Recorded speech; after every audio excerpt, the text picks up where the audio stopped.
For allowing us to bring you today's game commercial-free.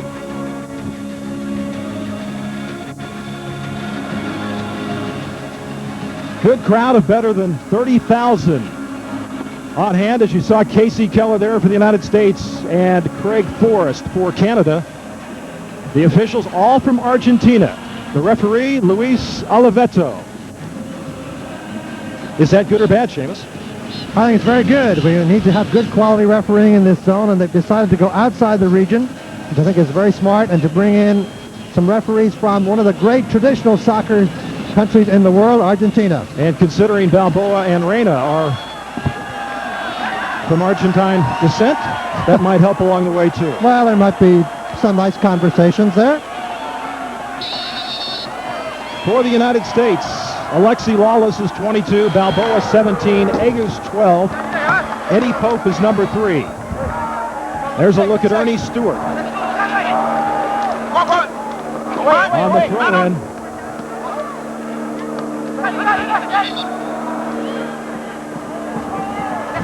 Also for the United States, Tom Dooley, John Harkes, we mentioned Stewart, David Wagner, making his second appearance for the United States, and we'll tell you more about his story, a young man from Germany. And Eric Winalda, number 11. That's Wagner right there. Plays very well with his back to the goal, and he gets off the shot, and that's what you like to see. Seamus, shots early. Well, that's what you like to see, and Wagner in the penalty area looking very dangerous, as you mentioned, with his back to goal, but able to push the ball away and turn and get the first shot on Craig Forrest, but right at him. Forrest with the goal kick into the wind coming out of the south here today at Stanford Stadium, as Reina takes it in the midfield. Harkes, who was sick to his stomach all last night.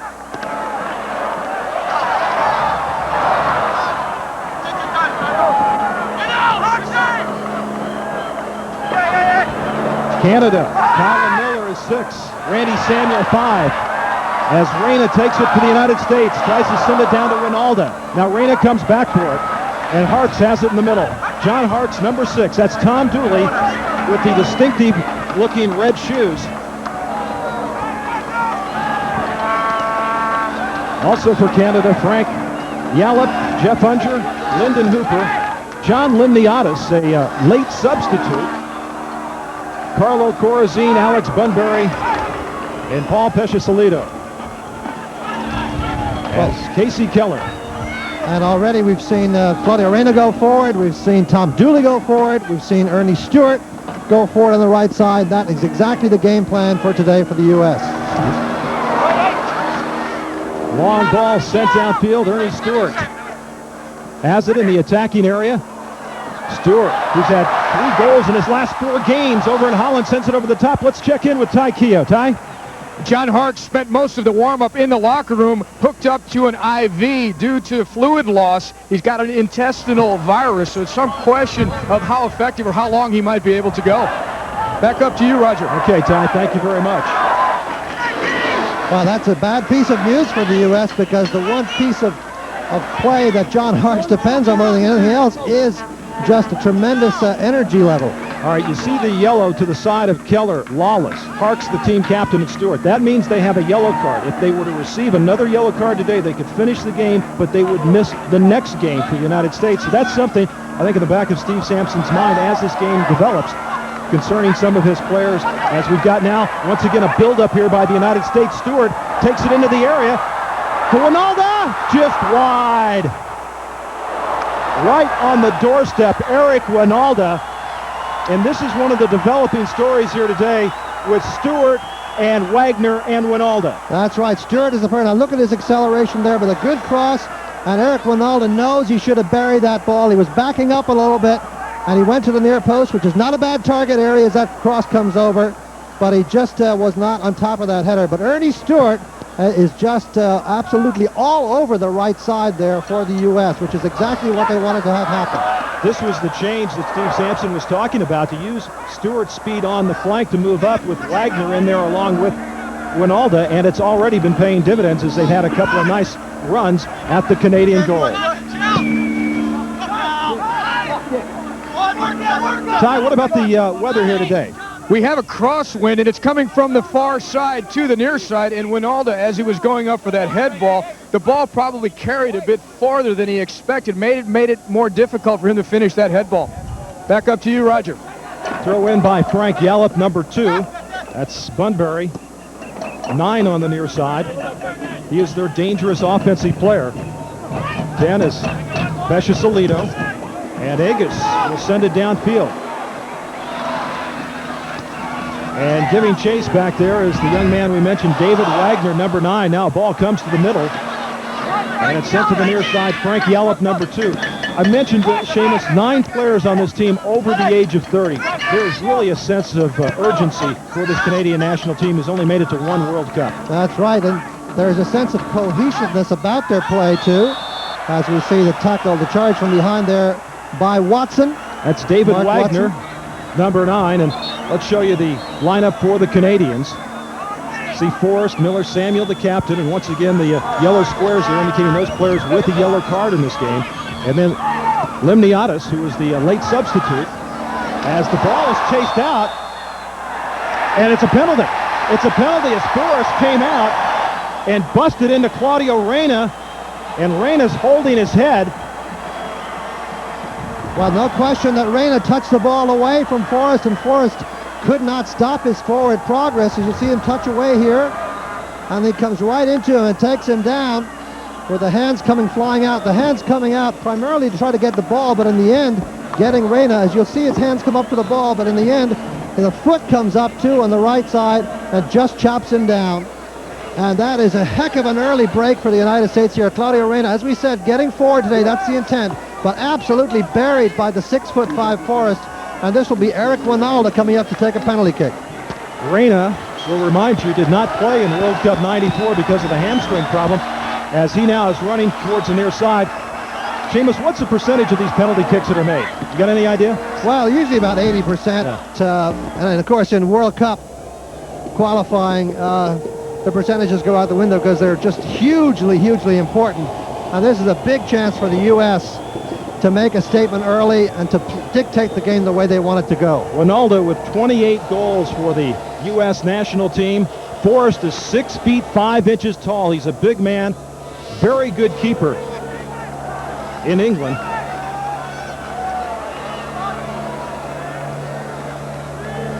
You got a guess on how Winalda will try to go?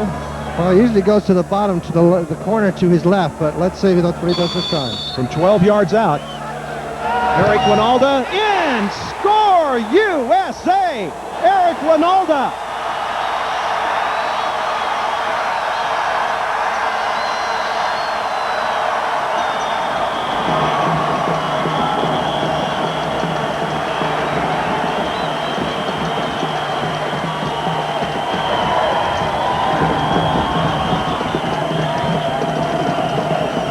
Well, I think Greg Forrest thought what we thought, as you'll see Forrest go to his left, because that's, or go to his right rather, because we thought that's what Winalda might do.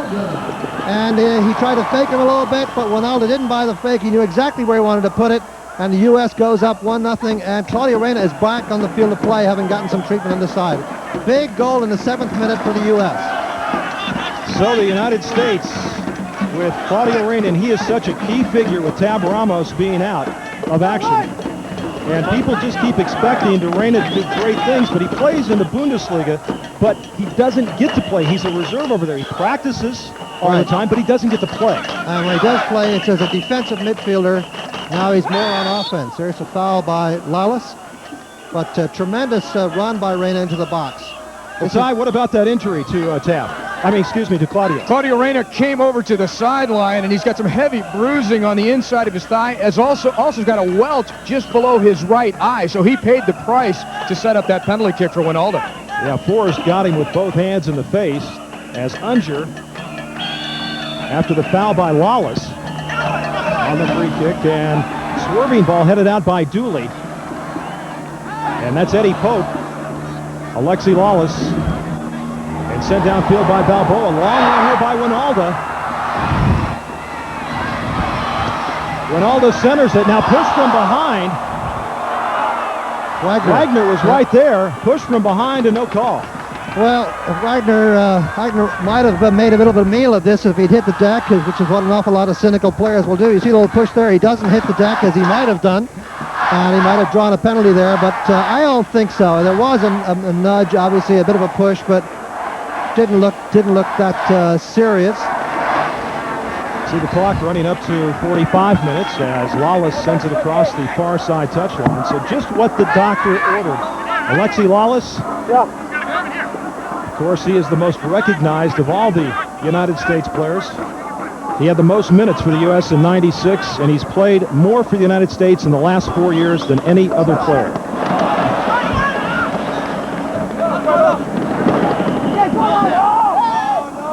Ball now taken away from Lawless and sent across the goal line. Well, Bunbury with a poor cross at the end, but he did get behind Lawless with a little nudge.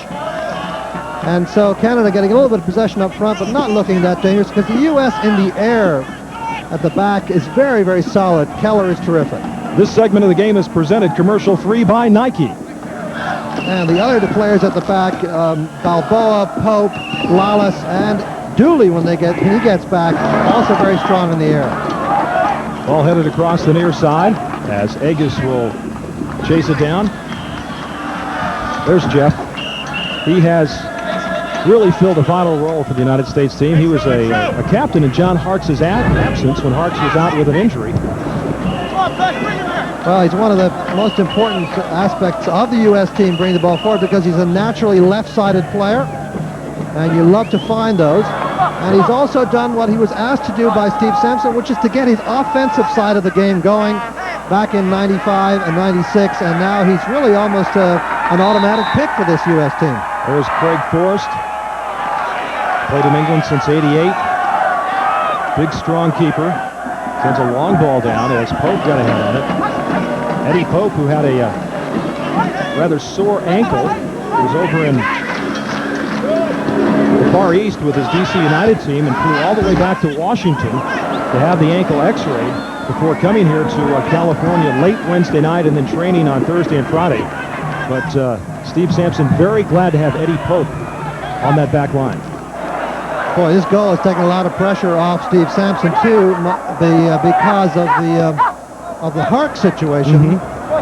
Dooley sends the ball down to Stewart. Look at Stewart run onto it. The blazing speed, trying to chip it over the top, and look at who is right there again. Ronaldo keeps. He could have a hat trick by now. Well, but he's getting behind the defense. We talked about this at the top.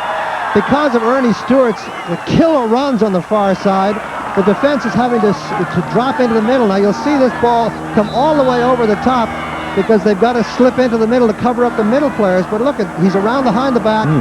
Watson gives him an open shot at goal, and Ronaldo cannot believe he's missed that. That's 2 in a row for Ronaldo, but he did get the one that matters. That's from exactly the right. penalty spot. Seamus, when we saw the lineups, we looked at a 4-4-2 alignment. Is that really what the United States is playing from today? Well, that's what we were told they would do, but Jeff Agus is the key to that forward. Is he the fourth defender, or does he go forward? And so far, he has sort of been playing in between.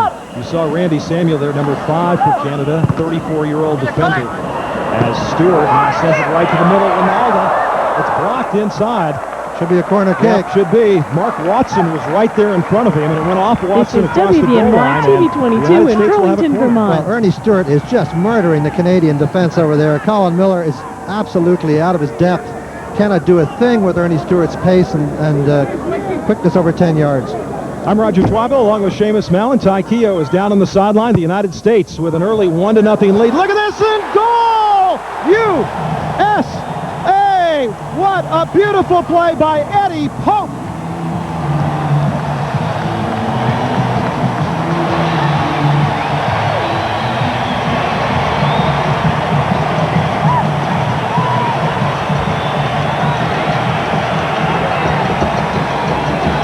Well, I tell you, this is something they worked in practice all week. This is Agus with a talented left foot. The little flick on there by Wagner, and then the bury by Pope. Almost identical to the goal that won the MLS championship. Yep. for DC United and Pope with a great flick on. Look at that position by Pope. He knew exactly where that ball was going to be touched, because this is something they've worked in training on all week, and that is getting shots on goal and having more productive set pieces from the corners and free kicks. Well, that's where Eddie Pope made his mark with that game-winning goal in overtime for DC United against the Los Angeles Galaxy. Now here's a dangerous ball right here as Forrest gets to it and sends it out. First goal for Eddie Pope on the U.S. national team. This is his 6th appearance for the United States. And he is a guy, Steve Sampson calls him a magnet, because he says once he gets the ball on his feet, he never lets go of it. And you saw his ability in the air right there for the U.S. Now, dangerous situation right here, and offside. Well, Tom Dooley almost made an uncharacteristic mistake there of not closing that ball down on the first bounce. But then he did the next best thing, and he stepped up and pulled everybody offside. How long has Tom been 35, Seamus? It seems like we've been since he first came over. The birthday is looming. Yes. It's on the horizon. But he's having a great year for the U.S. He loves playing for the U.S. I think he'd love to come and play in MLS as a player coach. He had quite an acquisition for some team in this league. There's Pope chasing the ball down. Pope's got to worry about Petro Salido, who he battled with there. Pope has certainly got the speed to stay with him. Pope from High Point, North Carolina, played at the University of North Carolina, a versatile athlete. He played soccer, he was a place kicker in football, also played baseball, and the only athlete in the history of the state of North Carolina to play both in the All-Star football game and the All-Star soccer game. He once kicked a 48-yard field goal at Southwest Guilford High. Now the corner coming up for Canada. Unger.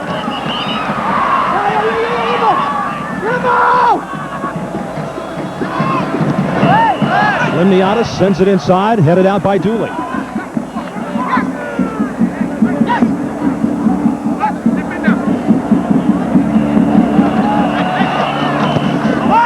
Ball sent inside, dangerous situation right there. The shot over the top.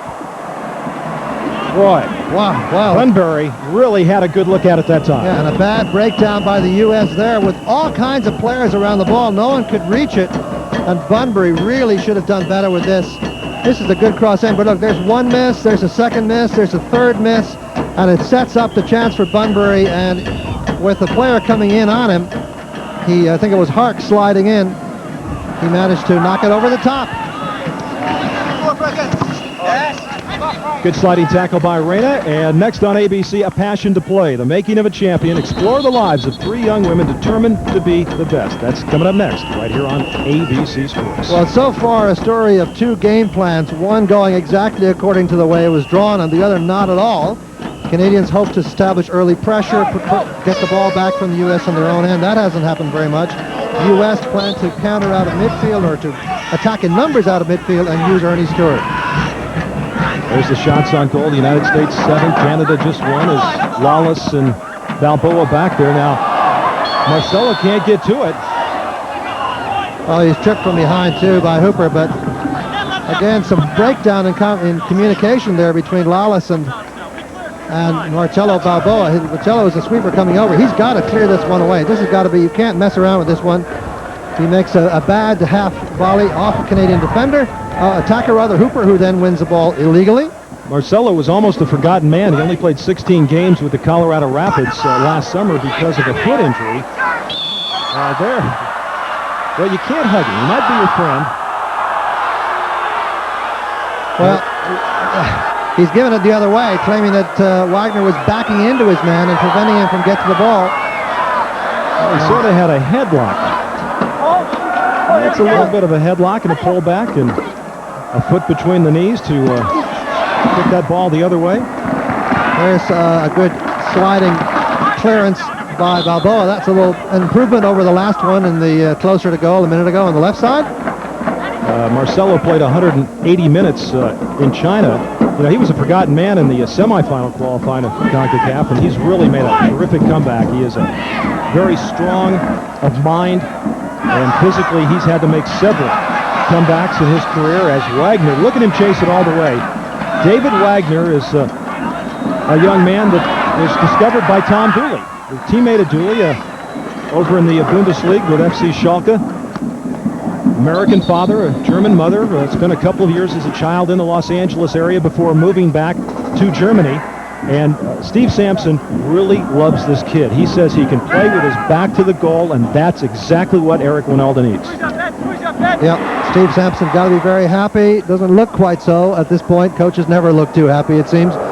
2-goal lead is exactly what was in their, in their hopes, game plan or not. To go out ahead 2 goals after 14 minutes is a dream start for this team. They're showing a little bit of weakness at the back they got to worry about, though. Now the pressure's still on by the United States, and cleared out. Ty, what's the look on the face of the Canadian players? Are they in shock, or how are they adjusting to being behind by 2 goals? They were in shock in the 14th minute with the second goal, the first one coming from that penalty kick, which I'm sure they think might have been a bit questionable in that Forrest momentum carried him into Reyna, but he clocked Reyna as well. Right now, Canada, though, has had a few dangerous balls across the U.S. box, and the U.S. team having some difficulty clearing the ball. Steve Sampson from the bench telling them to just get it out because it looked a little scary there a couple times. Well, and Seamus, you don't want to get defensive early in the game. I mean, you've had success attacking. You want to keep that up, don't you? Absolutely. That's the kind of team they picked, and that's the way they got to play it. This segment of the game is presented commercial-free by MasterCard.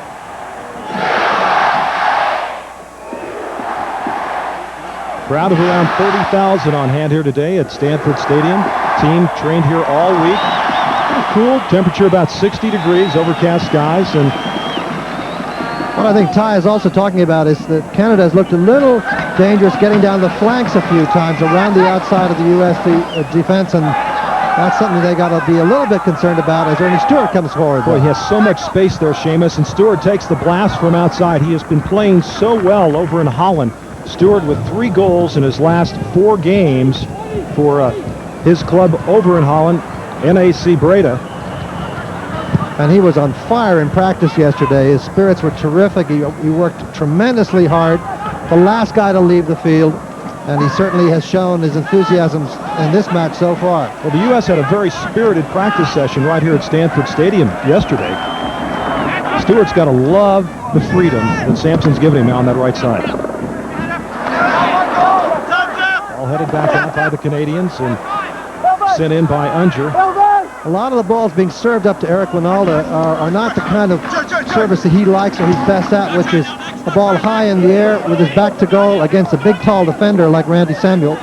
So he'll want to get a little bit wider, maybe get the ball at his feet a bit more. Eric Winalda is so good at getting around the corners of the defenses with the ball at his feet.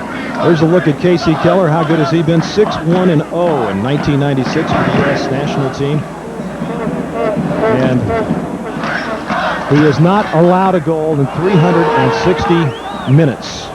The last goal he allowed was an own goal against Brazil back on January 18th of 96. So Keller gives the U.S. defense something extra back there. The players have immense confidence in him. Oh, he's rated one of the top goalkeepers in the English Premier Division right now. Well, Dooley said he's probably one of the top 5 keepers in all of Europe. Yeah. Played his college soccer at the University of Portland for the U.S. assistant coach by Charles. Right. And he's looked seriously threatened only once in this game when Bunbury put it over the top. Here comes Eddie Pope going forward. Pope moving up. Sent it back to Stewart, and he loses it across the far side, and Canada will throw it in. And Ty, what do you hear from Steve Sampson on the bench?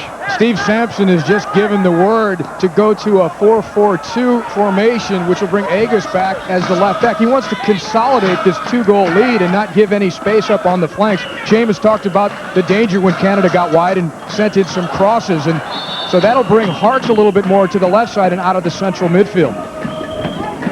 Yeah, good point, because they were playing with 3 at the back primarily, even though they listed 4. 2-man markers and a sweeper. Looks like he's feeling better there. Harksey, it says age 20, but I hate to tell you, he just hit the big 3-0. He's 30. And he's not too happy to be reminded about it yesterday. No free kick coming up for Canada. Sent into the area, and the United States will send it across the far side. Last touch by the Canadians. Yeah. Well, this defensive alignment we talked about is Johnny Harks there is an important left-sided defender in midfield, but he's to come back and play in front of Vegas and to help them bring the ball out and also to close down players coming through as supporting attackers. But they got to be sure that they've got good defensive play on the wide extremes left and right. And Ernie Stewart is back right now, almost a right fullback. Canada trying to press a little bit more as Lawless will chase it down and send it across the far side. And 2 players down right now. Ernie Stewart, the American player, down. And the Canadian player slowly getting to his feet. There's number 14 for Canada, Jeff Unger. Yeah, Ernie going up for this. You know, you really do not want Ernie Stewart back there doing this, to be perfectly honest. Ernie Stewart is so much better just blasting out of midfield as an attacker. So, but unfortunately, with Canada now pushing extra players forward to get back into this, he's got to play a little bit more conservative. Limniadis is 15 right there for Canada.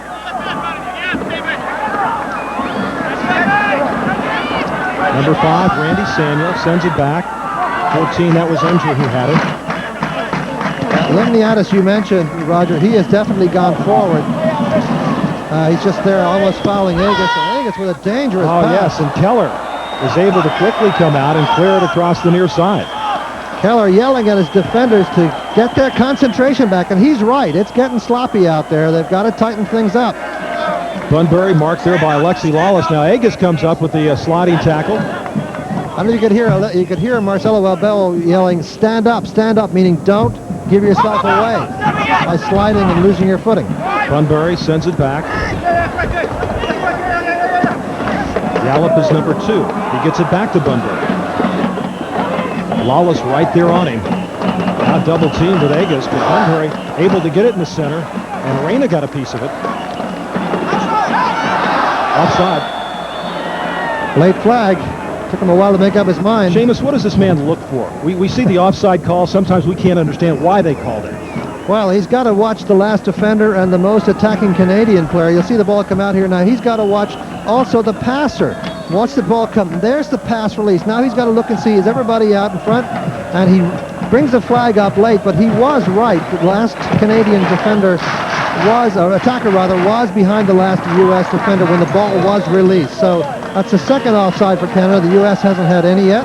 That assistant referee then has to watch an awful lot. Yeah, he's got to watch 2 things, and the defender, attacker, and the passer, or at least listen for the sound of the passer. But it's very tough. Agus and Ty, what about Steve Sampson now? What's he telling his players? I think Sampson is very concerned that the U.S. has started to lose part of the rhythm of their play, and the yell from the sideline to his players, let's play to feet.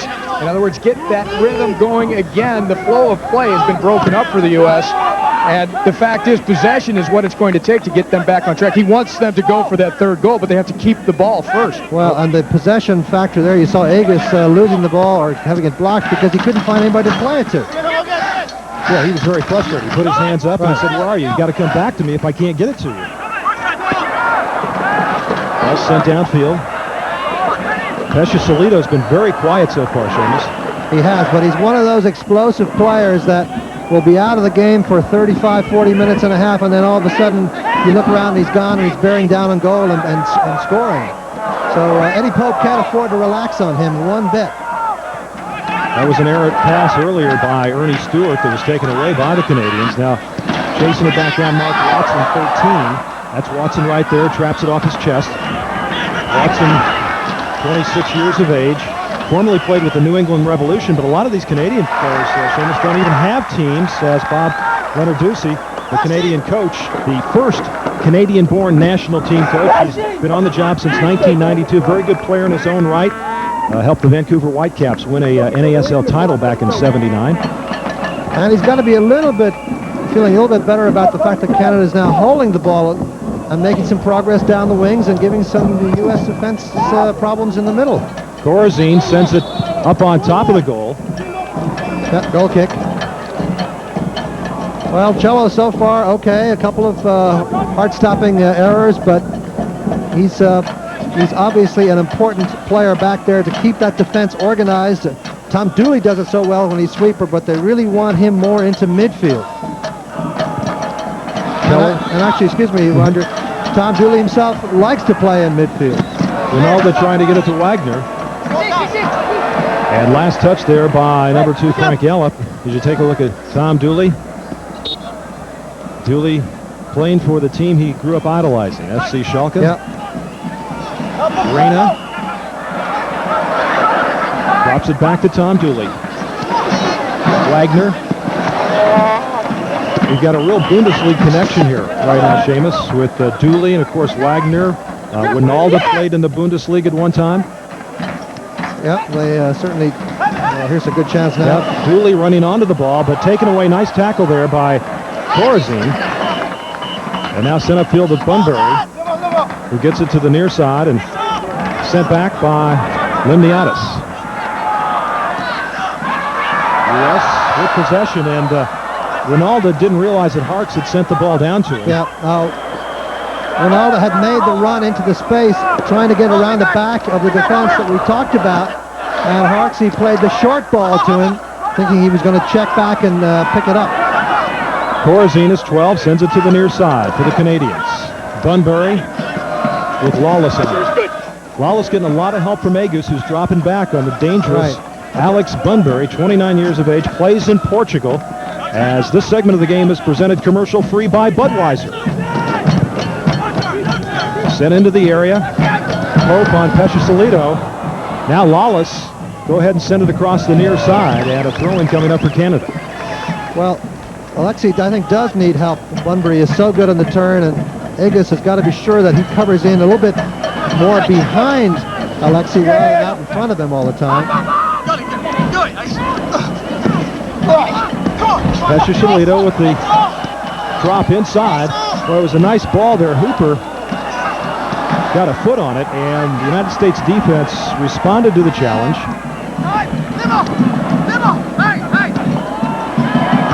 James, you came up with an interesting stat. When was the last time the Canadians won in the United States? Well, it was 40 years ago. They haven't won a game here in 40 years. Oh, here's a good break now for the U.S. if they can find Ronaldo. Yeah, Harks gets it to Ronaldo. Eric slips down there. This field is in beautiful shape. Great condition here. Very unlike, of course, the conditions in Jamaica. Wagner with the run inside. Went off a Canadian player, and Forrest went for it, and he saved it. Yep, he did. Well, that's a heads-up play by Forrest. Well, there's Wagner with another characteristic of his play we like to see, that is coming outside the penalty area, turning, and then going across the defense for a shot on goal. Not just playing with his back to goal all the time. And you can see that Forrest here manages just barely to get it. Remember, the whole ball has to be over the whole line, so gets the benefit of the doubt there from the ref. And it wasn't, as Agus goes up and battles for it. Canadians playing this little triangle game on the near side with Limniadis. Closest to the sideline is Reina now. We'll drop it back to Ernie Stewart, number 8. Eddie Pope. Wagner way over on the far side, and they'll get it back to Balboa. Well, tomorrow night on ABC, come and play Monday's new favorite sport, Spy Game. Then Gary Cole stars in Lies He Told, a world premiere movie, tomorrow right here on ABC. United States leading Canada 2-0. A penalty kick by Ronaldo, and a beautiful header by Eddie Pope. Well, some good possession there by the U.S. Oh, here's a chance. A handball. And that'll get a yellow card. Yeah. Well, he lost his footing, he lost the ball, and he grabbed it, and otherwise it was a free break-in on goal. Yeah, Reina was right there and going to get it. And it was actually a pretty good play there by number 2, Frank Yallop, the veteran, 32 years of age, plays for the Tampa Bay Mutiny in Major League Soccer. The only Canadian now playing in MLS. And that is his second yellow in this tournament, so he will miss the next game for Canada. Reina with the free kick, trying to chip it inside to Dooley. The header and the save by Forrest. Boy, beautiful ball there from Reina to Tom Dooley. And again, this key to getting behind the defense. Dooley, the midfield player, ghosting behind the defense, rising nicely, and deciding to shoot on goal rather than try to serve it across to Balboa.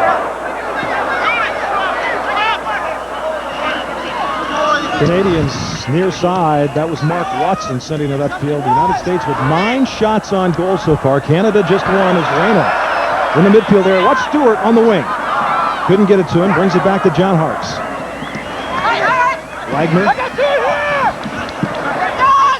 Wagner tying his shoe in the midfield area is Ronaldo with a lot of space. He's got Egus down in the corner. Harks tried to get it back to Ronaldo. And Canada took it away, but now the United States, Eddie Pope. The chip down to Harks from Egus. And cleared out of there. Nicely done by Frank Yallop. Great possession soccer there. But look at this ball slided over here by Reyna. Such a gifted player. And over the top of the defense, he goes for the upper corner. Craig Forrest using all his 6'5" to pull it down. But a terrific run in there. You can't see out of the right of your picture there that Marcelo Balboa was ghosting over the center of goal and wanted that header played to him. Claudio Reyna.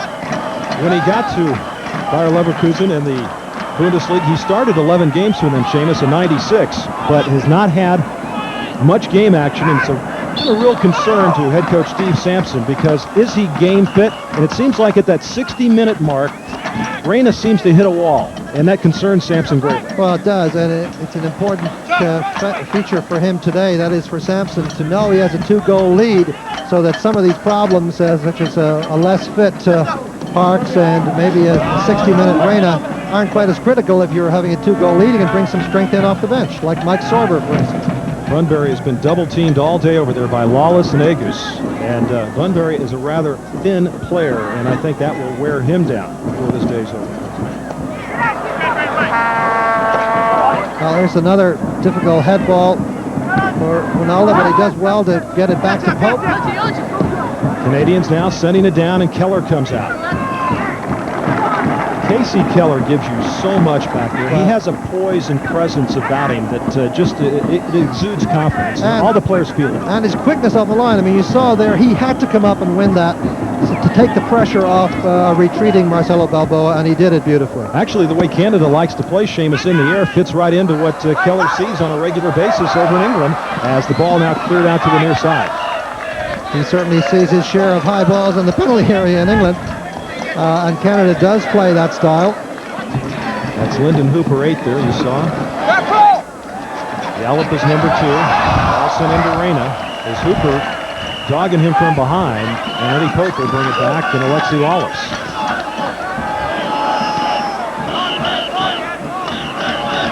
The clock running up to 45 minutes. U.S. just keeping possession here and trying to draw the Canadians out from their massed defense. And that's why they go backwards rather than forwards. You got to keep the ball. Good play here by Reyna. It's a great ball from Reyna here. Egus trying to chase it down. Egus still after it. The shot just wide. Well, we talked about Egus's offensive game being improved as he was asked to do by Steve Sampson, and this is why. But what a good quality ball across to him, and he does very well to fight off his man, and then attempts a shot on goal to the far post, or maybe a cross, just skidding across the goal area there. David Wagner arriving just a second too late. That was John Limniatis who was chasing him down, as the Canadians now trying to come back the other way. Canada trails 2-0. Pesce Salido, and Keller out to knock it away, and then cleared by Harks. Well, we talk again about Keller. Comes up big with huge saves, but again, the speed off the line, closing down that shot is just phenomenal.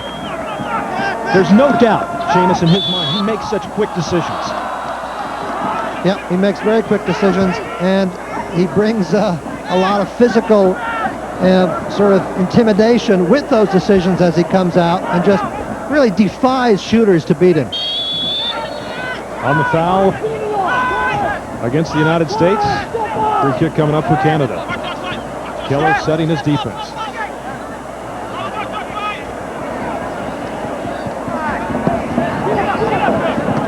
Vegas gets ahead on it. Dooley then heads it. Wagner. Now sent back in by the Canadians, but Lawless comes down after it. And across the far side touchline. Now look at Keller come out here. By the time this shooter gets to the ball, Keller is right there. I mean, he is 1 yard from the ball when the shot is taken. Pope got ahead on it.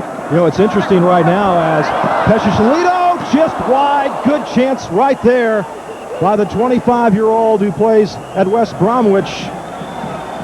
Well, I tell you, Pesciolito, 8 goals for the Canadian team, and this is 24th appearance. Well, the Canadians got to think they should have this game tied up. A mistake by John Harkes not getting the ball out from under his feet, and it just rolls incredibly to Pesciolito, and he has a great shot on goal. Seamus, I was going to mention that they've moved Bunbury now over to the far side where Ernie Stewart is, and Lawless chasing him there, and Pesciolito now has come more to the near side. The last couple offensive movements down the field by the Canadians. Well, they've got to feel terrible, the Canadians do, because they gave up 2 goals early, but they have really created the chances, or to be more accurate, they've been handed some chances by the U.S. defense, which has looked a little bit shaky at the back there, especially in the center. And I think Sampson will want to be talking about that at halftime. Dooley gets ahead on it. Ernie Stewart right back to Calgary. And Stewart will send it back to Casey Keller. Keller, 5 shutouts in 96. Steve Sampson, 16, 15, and 6, his record for the United States since taking over the job nearly 2 years ago. And he's saying, what's going on here? What are we knocking these balls up in the air like this for? Come on, we can play. Put it on the floor and let's get going here.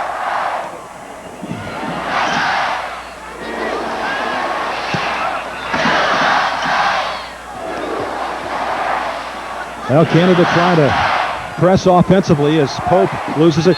Ty, is the United States doing what Sampson wants to do, or are they still struggling a little bit in the offensive side of things? U.S. coach Steve Sampson very distressed here on the bench. He's yelling, play soccer. Play soccer. Keeps saying, play and move. Play to feet. Because when they have possession, they've looked good. But again, they've lost that rhythm. They looked like they had it about 5 or 6 minutes ago, but now they're giving up chances. All right, Ty, thank you very much. As Hooper sends it near side, Dooley got a foot on it. And Harkes will come over to take control. Harkes coming off surgery for some bone spurs in his ankle back in December. Really wasn't 100% fit against Jamaica, but played the entire game. As Stewart now bringing it down the center. Dooley hit the turf back in the midfield area. Now he's up and running down by the arc.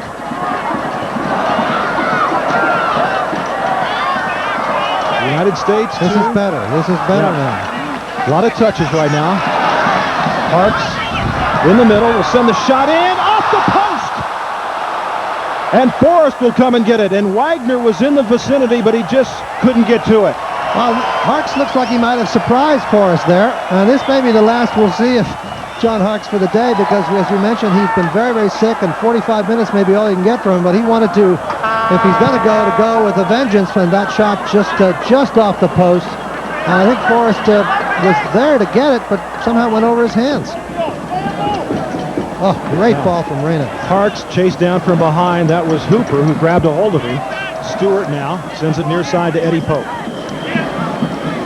Steve Sampson stressing in practice earlier this week. He says, I want you to put some things together. As Stewart comes right down the middle, tackled away nicely there by Randy Samuel. And now here comes Canada. Well, we'll take another look at this shot here. Harkes gets plenty of room to shoot, and he fires it. This takes one hop and a second hop, and it does bounce over Forrest's dive, and might just have sneaked in there. He was very close to getting a hand on it. John Harkes, the U.S. team captain of D.C. United, his 75th international appearance, 6 goals in the 74 previous games. Steve Sampson said someday John Harkes will be the coach of the national team. Well, that's an interesting prediction. A lot of talk about Tom Dooley maybe being a coach in this country too. Now here's a chance for Reyna again to take a quick free kick. He does. It's headed out by the Canadians. But controlled there by Harkes. Ronaldo loses it. Limniatis had it. And Hooper will send it up. And here comes Canada. Coming to the final few minutes of the first half here at Stanford Stadium in Palo Alto, California. And look who's back again. Ernie Stewart is doing a tremendous amount of defensive work. Roger, most of it in the center of the field, occasionally on the right side, but mostly in the center. And, you know, I think that is an emergency situation that is not optimal. They should not be having to rely on Ernie Stewart to be making 60-yard defensive central runs. Who should be covering that area? Well, that's really Dooley and Harks' job. And I think John Harks is just not himself. There's no question about that. That's Corazine over in the corner, who was double-teamed by both Balboa and Stewart. I mean, Harks, he's given it his best. He always gives his best in effort, but he's just not well. Bunbury hit the deck after Lawless went up. They headed out. So the United States, after a real quick rush at the beginning of the game, a couple of early goals, a couple of other excellent chances, have a 2-0 lead against Canada. And this is going to be a very desperate Canadian team in the second half. As we approach the 45-minute mark. Bob Lenarduzzi. And, you know, Roger, as I said, he's got to feel they should be in this game, but he's also got to be wondering if the chances have slipped away.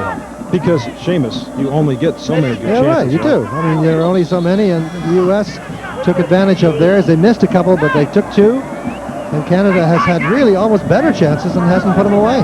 Been very little stoppage time. When Reina went down on the penalty by Forrest for the penalty kick, about the only time I can remember. Now, Pesha Salido battling with Eddie Pope over there.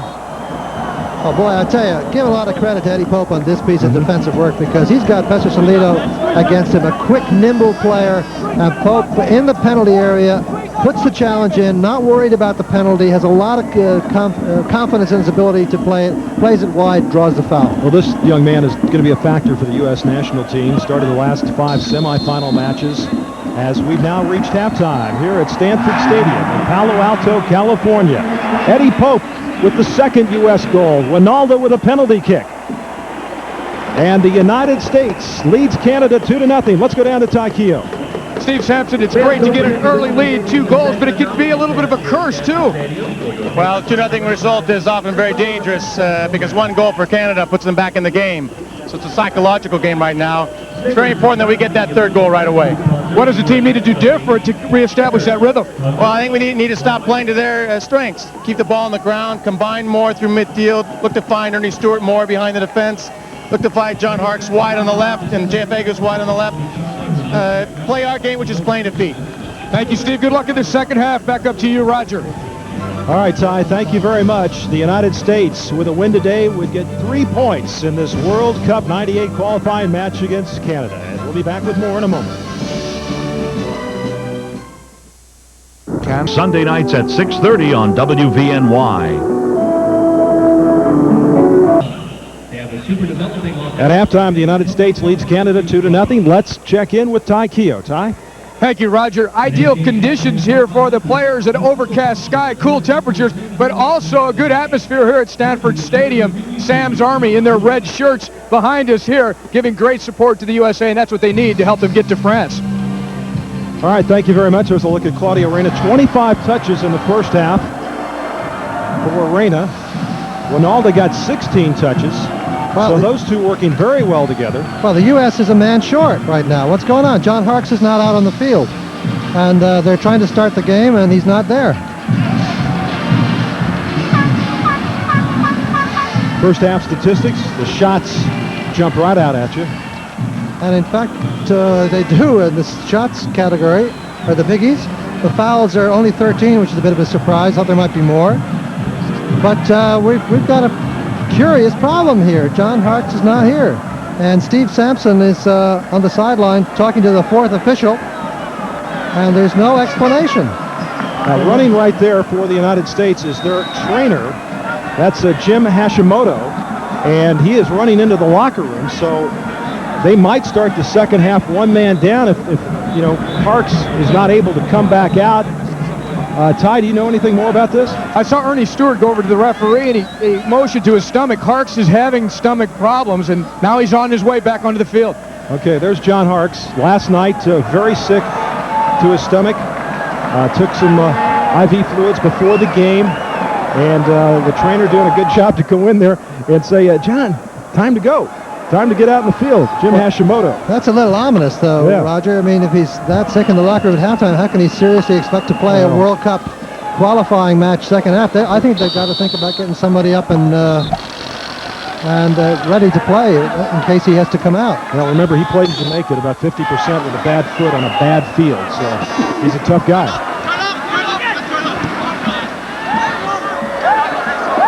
This segment of the game is presented commercial-free by Canon.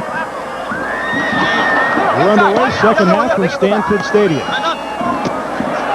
no changes for the United States to start the second half, even though Harks is a little bit late arriving as Balboa heads it out. Wagner, number 9, lost it right there to Jeff Unger, 14, as it goes across the far side, and Canada will throw it in. There's a look at Wagner, his second game for the United States national team. A teammate of Tom Dooley in Germany, and another one of those players that has been found by U.S. Soccer. Never played for the German national team, and that's the key right here, because once you do play for a national team, as Wallace heads it out, you can never play for another team. So that's right. Even if Wagner goes back and spends the rest of his time in Germany, he has now played for the United States. He could never play for Germany. And there's another young man on the team, as now here comes Ernie Stewart on a good run in the area, centers it to Winalda. The sliding tackle right there, and cleared out by the Canadians. Well, it all came from a quick heads-up play by Claudio Reyna, taking a quick free kick and getting the play underway, playing the ball to feet. There's a good tackle by Tom Dooley. That's what we need to see a bit more of. Now Winalda chasing this ball down.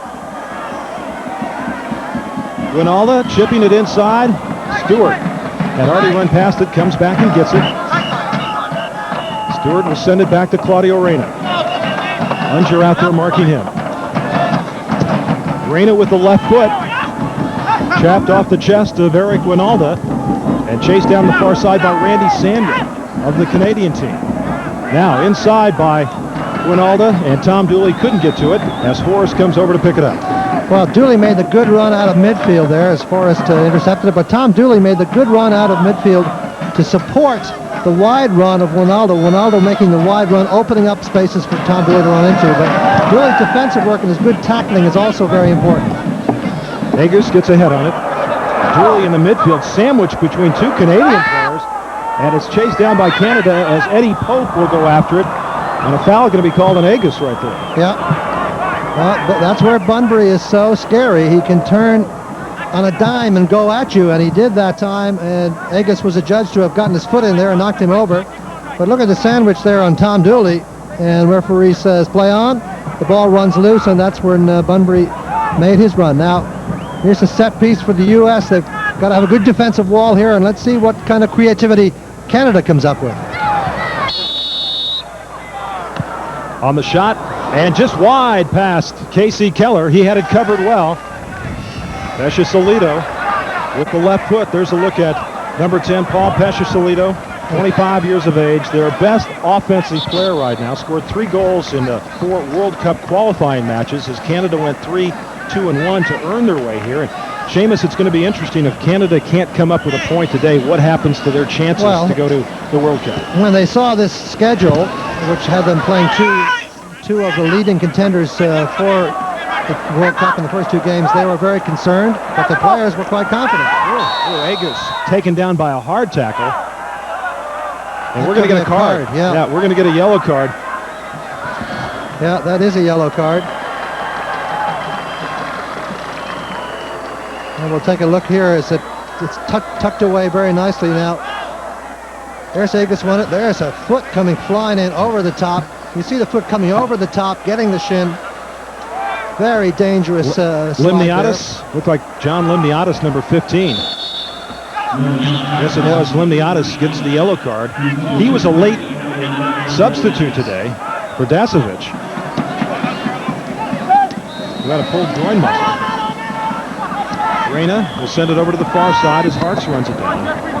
Seamus, what have you seen so far with the offensive attack? It looks like they're pushing it forward a lot more. As Agus with the back heel, Pope sends it in the middle. And a nice job defensively there by the Canadians' Carlo Corazin. Well, they're finding themselves much better. They're finding each other. The passing, the runs are much better. A better time. Here's a good run by Winalda. Ball from Claudio Reyna. Winalda. Harks. Winalda, the left foot, over the top. Well, a couple of mistakes setting up inadvertently a good chance on goal for Winalda. Seamus, Steve Sampson said about Eric Winalda, if he would work as hard defensively at times as he does offensively, he could be one of the greatest players in the world. Well, here it's a good chance, as you see, it just sort of caroms loose for him. And that's the kind of chance that Winalda will, of course, unhesitatingly let go and usually do a little bit better. Ernie Stewart trying to run onto the ball, and it's cleared back into Forrest, who traps it on his chest and sends it across the near side. A little bit of a problem there for Wagner. Wagner's done a good job with his back to goal, but one of the things that's not been quite so good today is the release of the ball back to a teammate has not always been accurate, and that time it wasn't a smooth enough pass to Dooley. Well, Steve Sampson let 3 players go from his training camp to get down to 18. One of them was Brian McBride, who has been really an outstanding player for the United States. He's a goal-scoring threat. McBride, Tony Senna, and John Doyle to get down to the 18. And a lot of people were very surprised that McBride was sent home.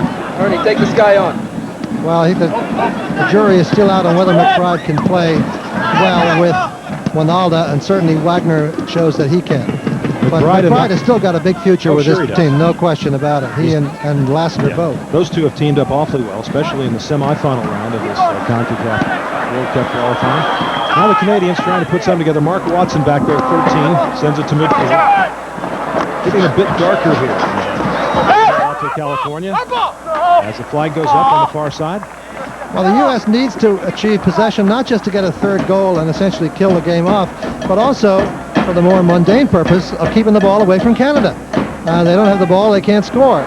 So they've looked good in patches in the second half doing that, and if they can achieve that kind of consistency and the kind of shape of the players playing their roles, that will, I think, help them through the next 40 minutes.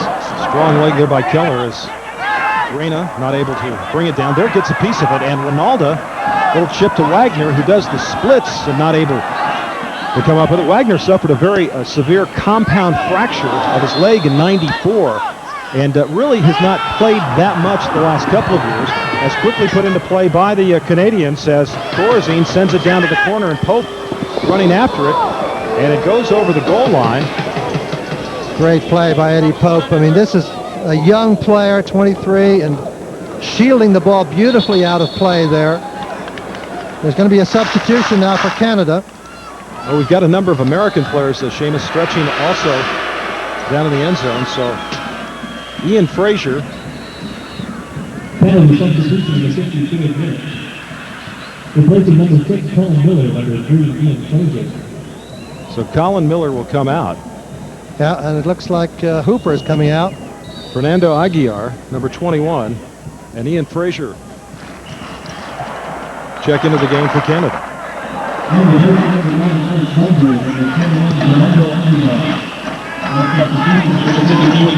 As Winalda, with a couple of players right around him, not able to come up with it. What do those two players now do for the Canadian team, Seamus?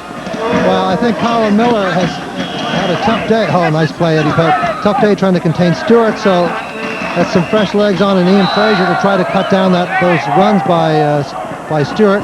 And Aguiar just hoping to add a little bit more creativity out of midfield where it's been lacking for the Canadians.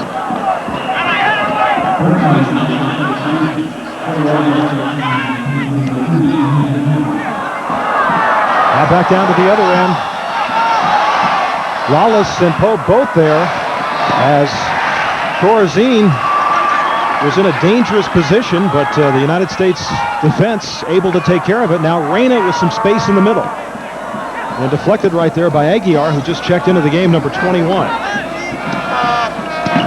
Dooley to Harks, and Harks, nice little back kick there to Ernie Stewart. Dooley now has come down into a very offensive position. Stewart, he's got some space there. Look at Wagner with his back, a little drop off to Stewart. Winalda trying to find room and just couldn't do it as Forrest was right there to make the save. But that was some great stuff right there. It was great stuff with Wagner doing exactly what he does best, shielding the ball, playing it on the floor nicely. Headed back into Forrest. And Ernie Stewart, as usual, in the thick of it. Is this guy shell-shocked by now? I mean, after what happened in Mexico a couple of weeks ago? He's a very experienced player. He's played a lot in England. Oh, it's a good ball through. Wagner couldn't get to Randy Samuel, not about to be beaten on that great pass from Balboa. But look at this touching going on. Look at Wagner hold his place. A nice little soft touch there that Stewart can get, and he gives it up by drawing two players. And Ronaldo, with the chance for the shot, tries another one with his right foot and just can't get it over the very tall Forrest.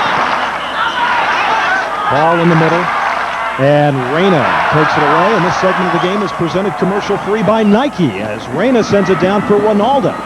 Ronaldo giving battle over there with Mark Watson, and it looked like it was touched last by Watson as the U.S. will throw it in. There appears to be a greater sense of urgency by the United States players on the offensive attack to try to get that third goal and put this thing away as Agus is pushed down from behind.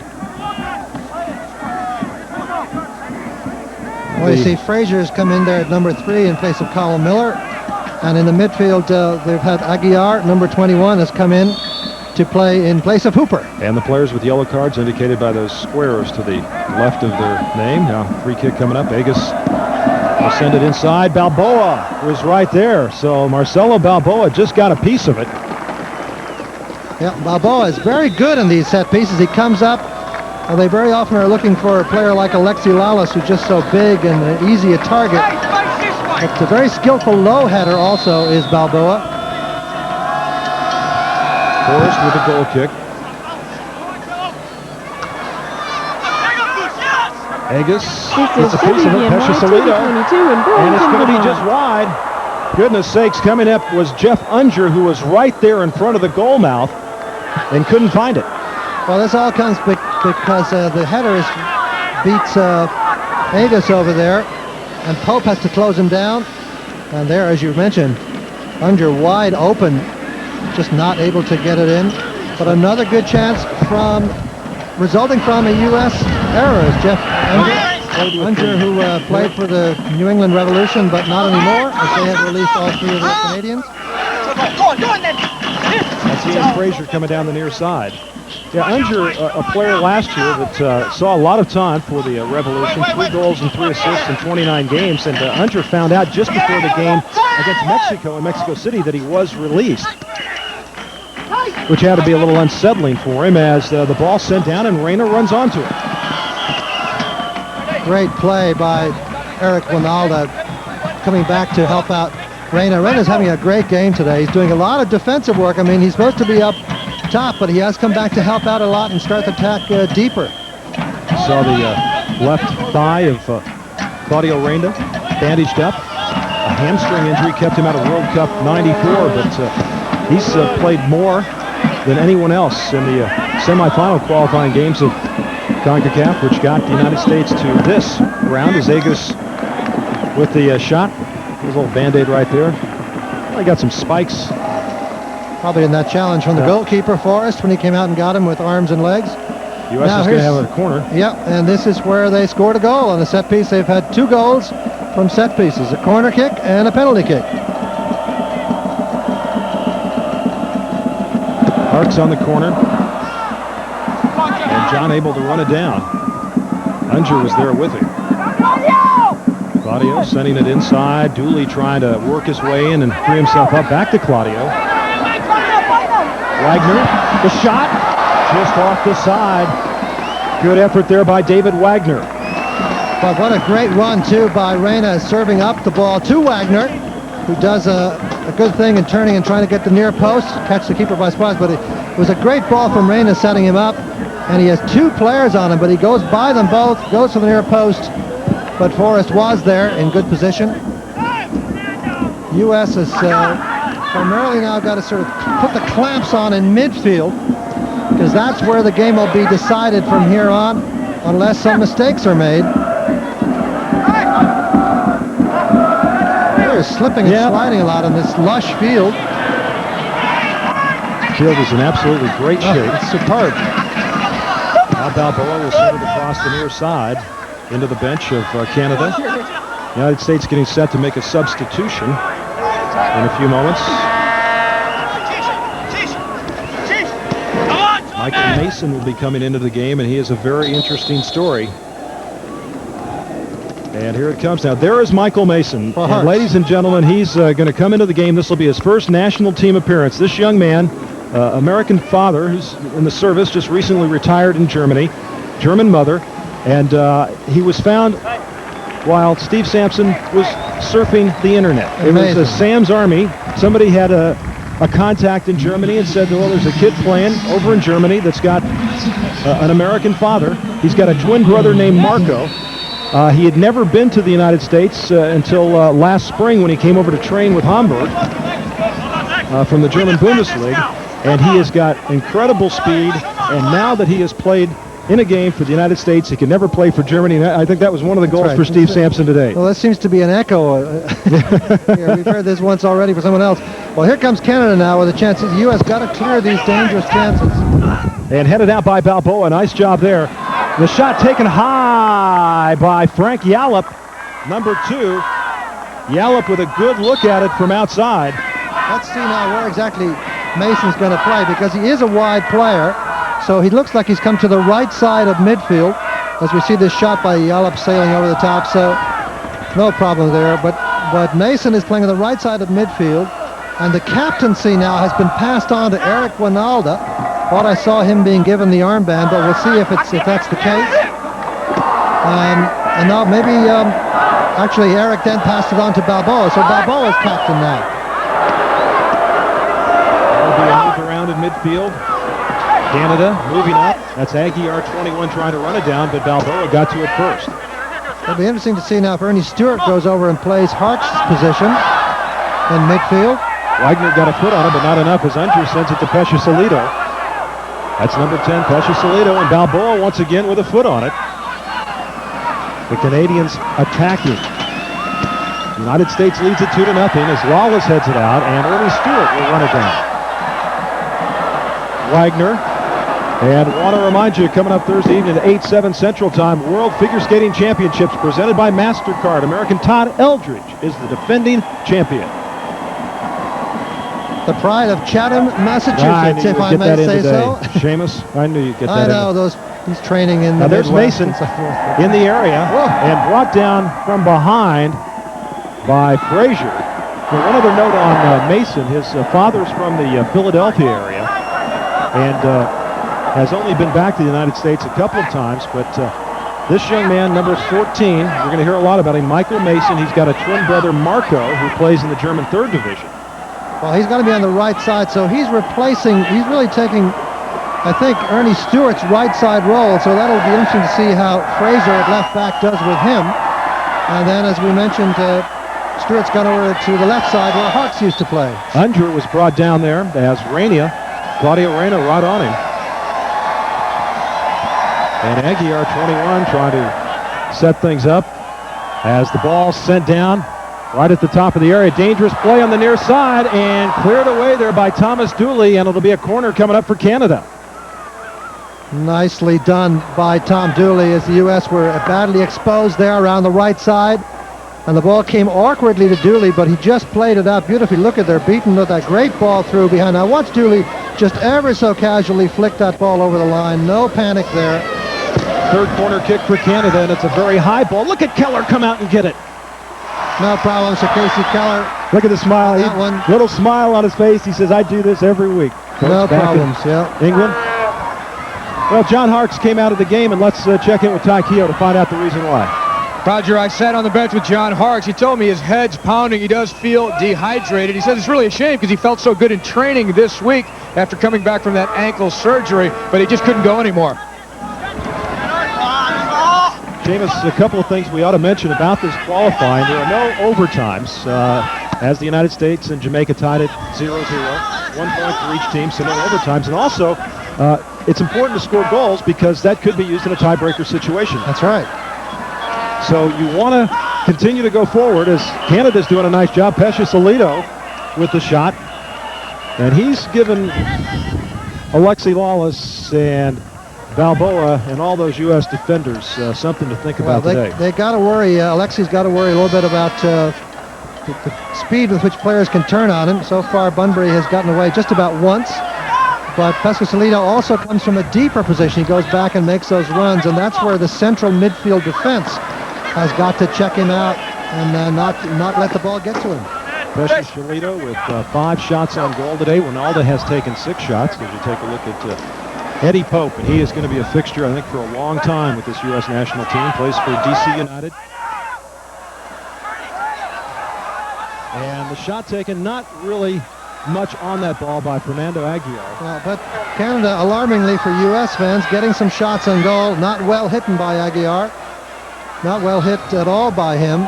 But he was able to turn, move one side, move the other. And you don't want to see that happen if you're a defender. Another high ball lost by Eric Ronaldo. That's tough for him up there. This segment of the game is presented commercial-free by MasterCard. As the ball sent inside, and here comes Keller out to get it.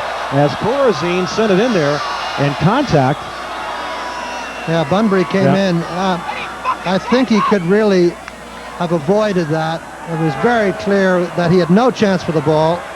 And he went in and smacked Keller. Keller easily getting the ball, you see, and he does put his hands in to sort of check his forward pace so he won't bodily charge into him. And I think the referee has given a free kick, and that's what he's asking Keller to do. Put it down on the ground, take a free kick. Now, we're going to have some rule changes with the goalkeepers. Seamus coming up in July, isn't it? FIFA changed some rules. We'll talk about that in a minute, but it's just a couple of minor things, really. But I think it's interesting to note that they turned down, they talked about instant replay, and they turned that down as Claudio Reyna now with Mason right there in the middle. And it's cleared away by Frank Yallop. And give some credit to Fraser, who made number 3, who made that good defensive run there.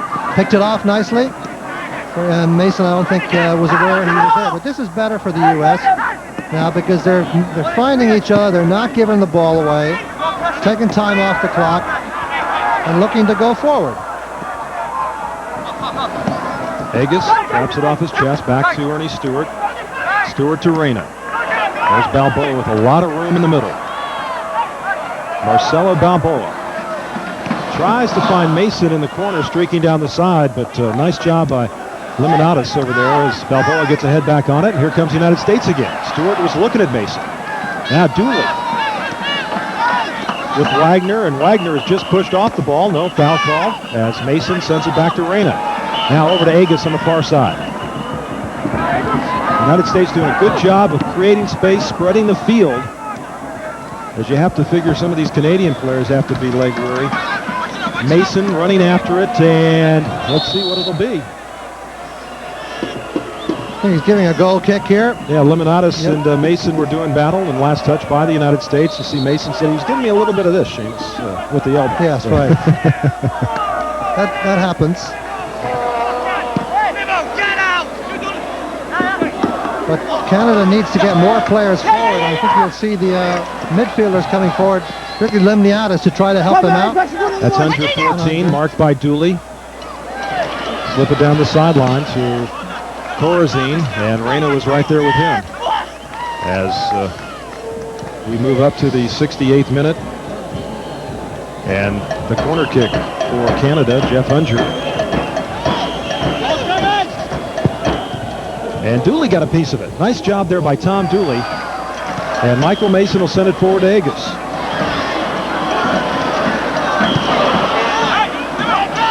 Well, Jeff Aegis with a forward run there, and running out of support.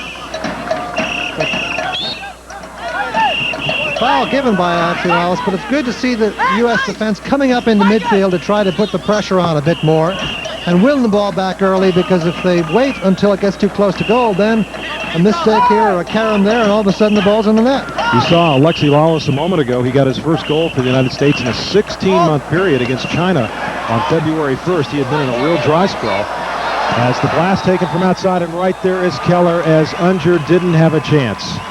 And Keller talking to his defense. Come on. Yeah, well, Michael Mason with a very loose pass back there, and they let him know that. I think that's the thing Keller can do to his teammates. I think he can get vocal with them, Seamus. I think he can demand a lot of them.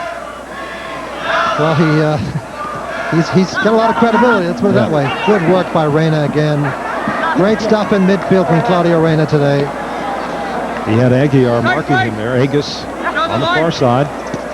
That's Wagner, number 9. Ernie Stewart. Stewart being chased by Unger to Mason. And taken away as the Canadian Paul Pesciolito had it. Now, Tom Dooley. The shot, and over the top by Eric Winalda, and Agus was over on the left side saying, here I was coming forward. And I noticed in practice yesterday, Winalda taking a lot of shots very similar to that, and they were all high, and he was really working on trying to get the ball lower. Well, good combination work here. Dooley tries to get it to him the first time, and it gets to him on a carry the second time. But Dooley with a good interception out of midfield, and that's what you need him to do more of. And he's got 7 shots today, Eric Winalda. 7 shots on goal. It's now Ernie Stewart showing you that blazing speed. Wagner in the middle. Drop it back to Reyna, the playmaker today.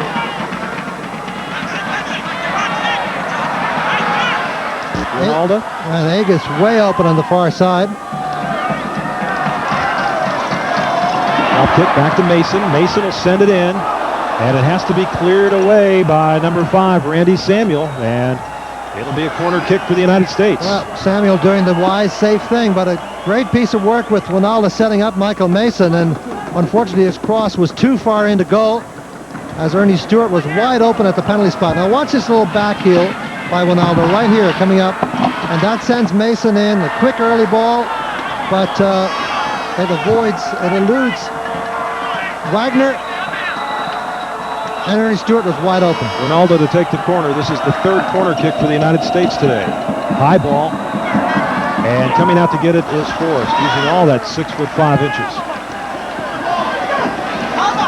As the run down the near side by number 21 Aguiar, and Stewart put a shoulder into him.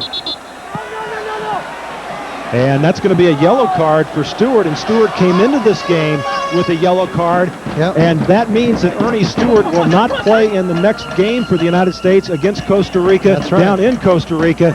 And the way he has played today, Seamus, I mean, that's really a devastating blow. That's a tough blow, indeed. But if he's going to miss a game, I'd rather have him miss that game than the Mexico game. Right.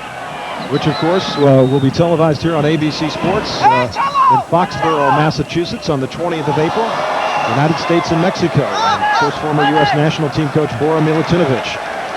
As Aguiar with the shot over the top. Well, I must say Bunbury did a great job getting away from Lawless there. Lawless just not getting his challenge in fast enough or with authority. And Bunbury just a little bit nippier to get away as he does and sets up this chance for Aguiar. Better hit this time than the last one, but still off target. Now, well, Ernie Stewart, I got to say, you know, watch him as he's fooled by this little deke here, and he makes the challenge after the ball's been played, and he does really get Aguiar, no question about it. And the referee, I think, felt that might have been a chance for a fast break, and that's why he gave the yellow card. So once again, he can continue to play in this game today, but he will miss the next game, and then after that, he has a clean slate. As the ball being chased back in and the cleats being caught up between Wagner there and Frank Yallop.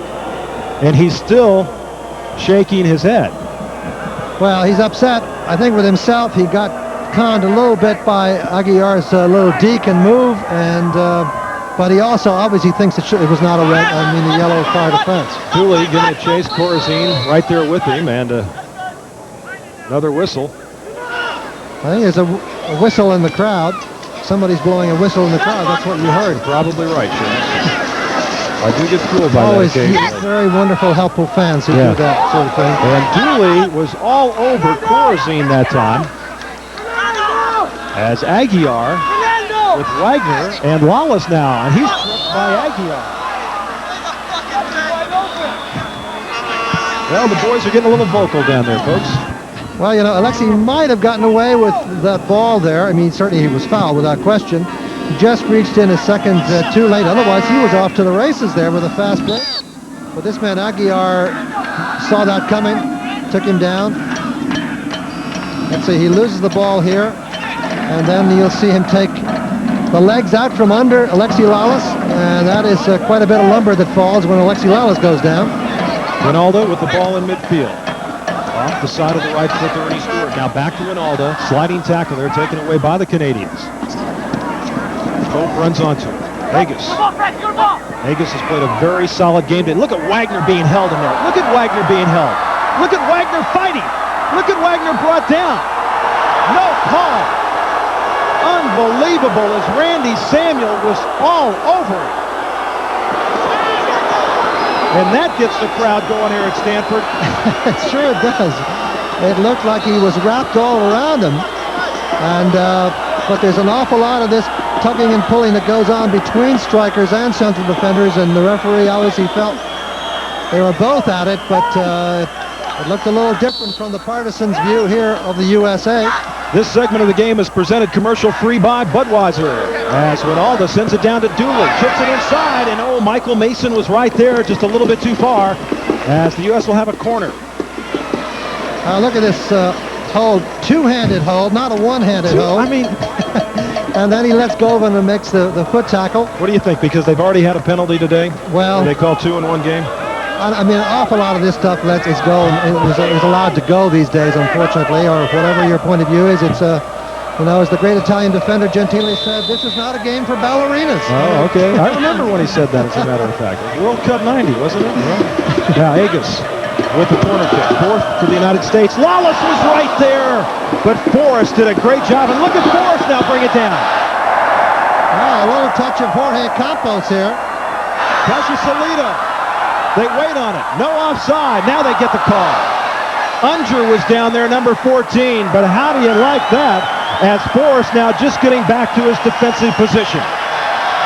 Oh, tremendous run. What a great grab here, right off the head of Lawless. And now watch this. He puts it down on the floor, and off he goes to the races with this ball. And this is a great move by him because it draws the defense away. This is what opens up the opportunity.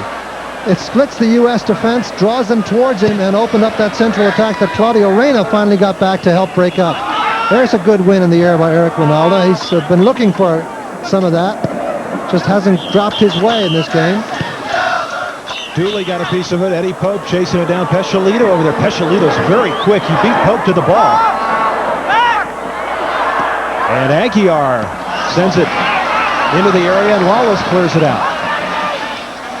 Into the 77th minute. Well, I think we're into the ugly stage. Is that right? I was gonna ask you when you fall back and just block the half of the field. Yeah, it's semi-beautiful. Anyhow, it's certainly not thoroughly beautiful. It's what he talked about, winning ugly. The U.S. is doing just enough to frustrate Canada, and when it gets up to the front, their combinations are just not coming off for them. But they are attacking. Ty Keogh, have you heard anything from the bench about pulling back and packing it in? Not really. I think it's really a question of just not taking any chances like that. That's Bunbury, as Balboa is going to get the card. And for Marcelo Balboa, who's the captain with Harks out. Well, he definitely takes him down, and in fact, might have an argument for a red card here because he was about to break in on goal. And he definitely was the last offender, but the referee, fellow Argentinian referee, Mr. Oliveto, well, he should be. Marcelo was born and raised in the United States of Argentinian background, but I don't think there's any friendship there. Free kick chipped inside, as Reyna might have gotten a piece of it, and it is going to be a corner for Canada.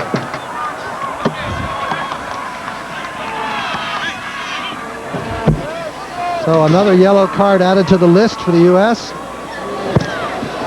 Corner kick taken, headed out by Balboa and Pope, and sent back to the man that took the corner.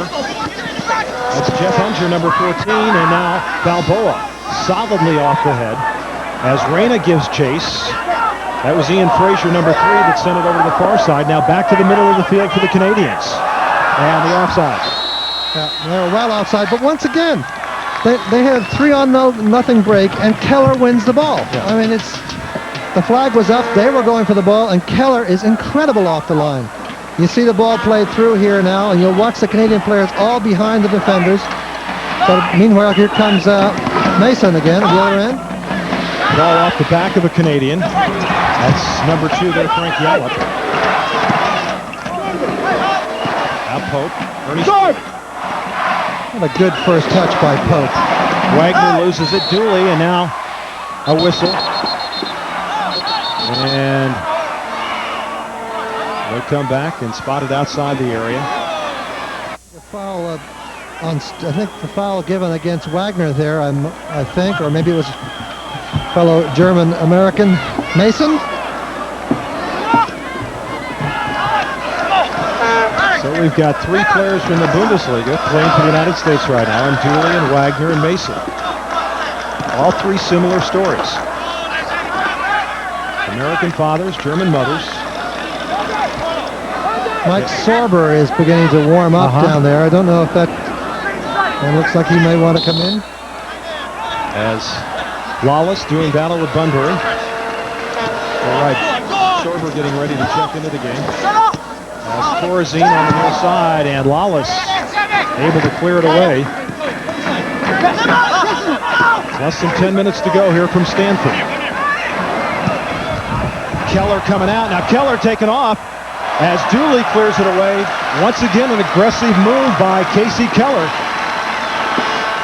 Now you have to come off the line there. He had a near post runner to defend, and he made a great diving save. Pesha Salido for Canada. Drop back to him now. And Agus. And Pesha Salido really having a battle. And the foul called on Paul Pesha Salido, number 10, and there's Jeff Agus.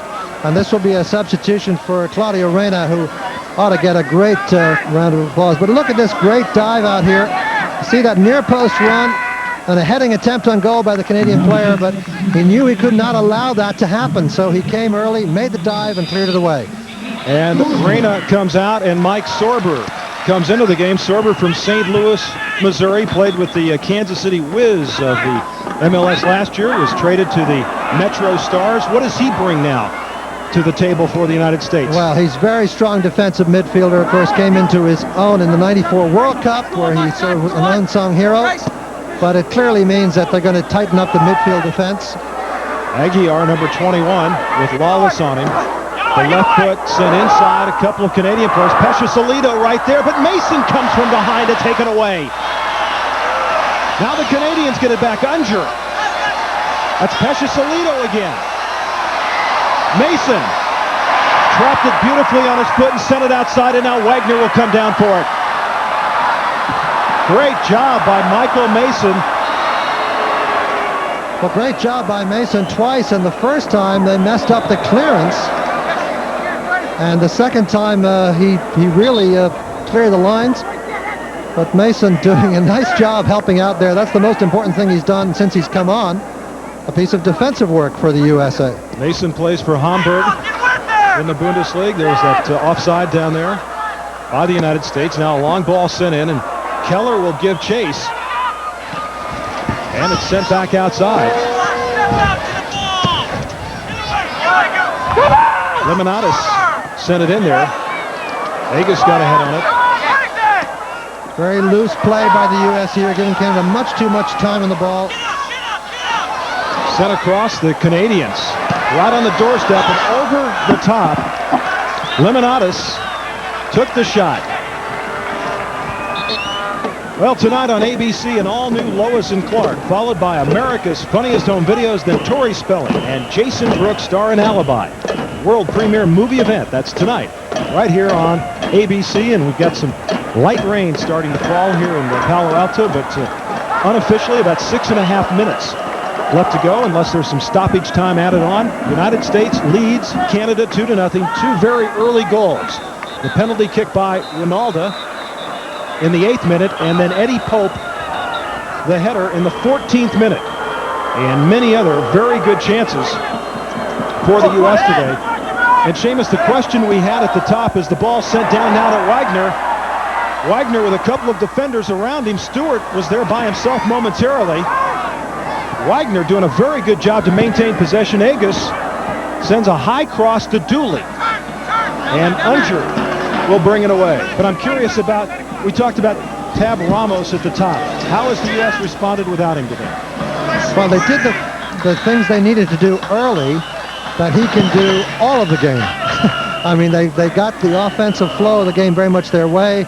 Reyna definitely penetrated the opposition penalty area, and that's what they needed to do. Since then, it's been a little bit less consistent, They've been in the game and out of the game. They've given a lot of chances up to Canada, so it's got to be a sort of B-ish performance, maybe a win that I should think they're going to have with 5 minutes to go, and some encouragement after the 0-0 tie in Jamaica. But they also know that it could have been a much harder game if they had Canada had gotten a couple of those chances away. Well, we talked at the top about how in 1997 the U.S. team 0-4-2, including the game in Jamaica. But the reality is, in the U.S. Cup and against China, Harks, Reyna, Jones, and Stewart, none of those players participated. And Steve Sampson now, with the exception of Ramos, and of course Joe Max Moore, who had that abdominal surgery, really has his full complement of players. And so now you get a couple of games under your belt, Seamus, and you use this to build upon. Exactly. And they got a tough away game coming up in Costa Rica, which will be a very, very, very difficult atmosphere. Here's, let's see if Eric Ronaldo, who's had kind of a rough day out on the field in many ways. He's worked tremendously hard, but the ball just hasn't rolled for him, and his shots have been over the top.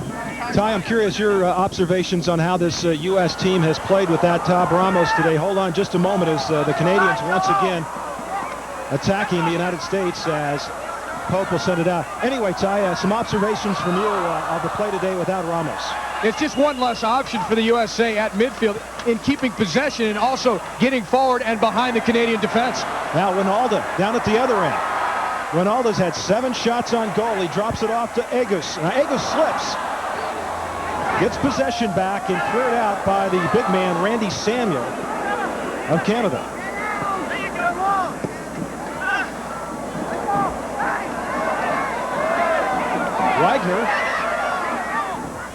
Wagner with Frazier behind him. Now Samuel comes up on the other side, and Wagner gets it over to Agus.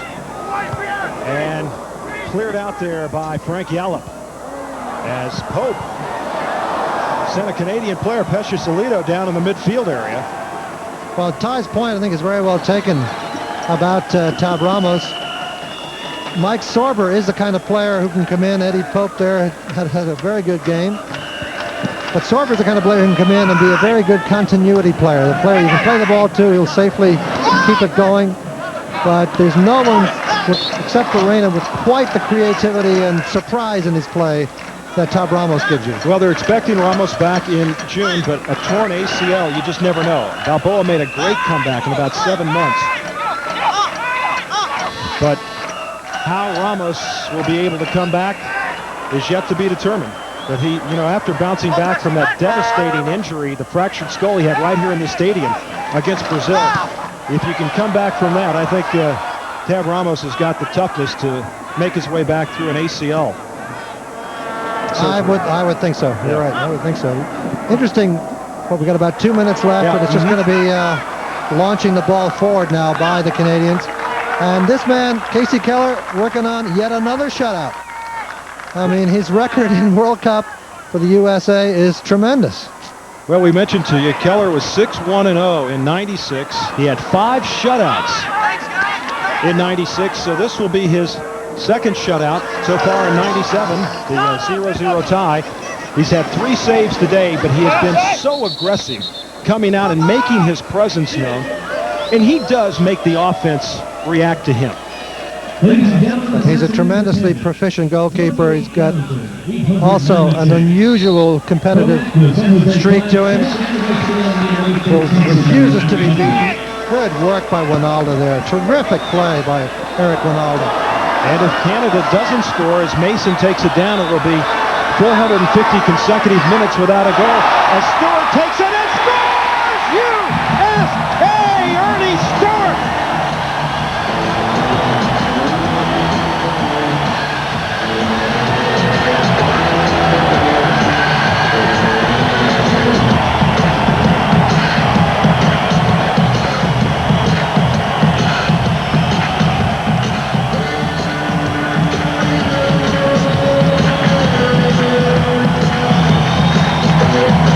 Ernie Stewart makes it 3-0 the United States, and I'm sure he feels a lot better now after getting that yellow card today, which means he'll miss Costa Rica's game. Look at this great ball by Ronaldo. Ronaldo's had a tough day in many ways, but that is a classy serve from a really total soccer player. And look what Mason does here. It's a nice soft pass right to Ernie Stewart, turning around, And then Ernie just glides it into the far corner beautifully. What a great presence by Mason to feel Stewart coming off his right side there and turn and drop it back to him. Yeah.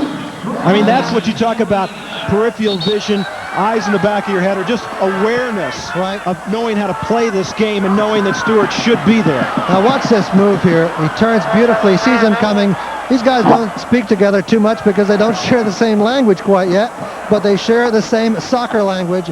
And when Ronaldo started the whole thing off with a classy piece of midfield play, a very unselfish play by Ronaldo that was wonderful and that exposed the defense, Mason and Stewart polished it off beautifully at the end. Of course, Stewart's another one of those great stories. He did spend time here in America when he was a youngster from the age 2 to 7 in Point Arena, California. His dad was a college football player, works as a civilian, works in the military over in Europe, and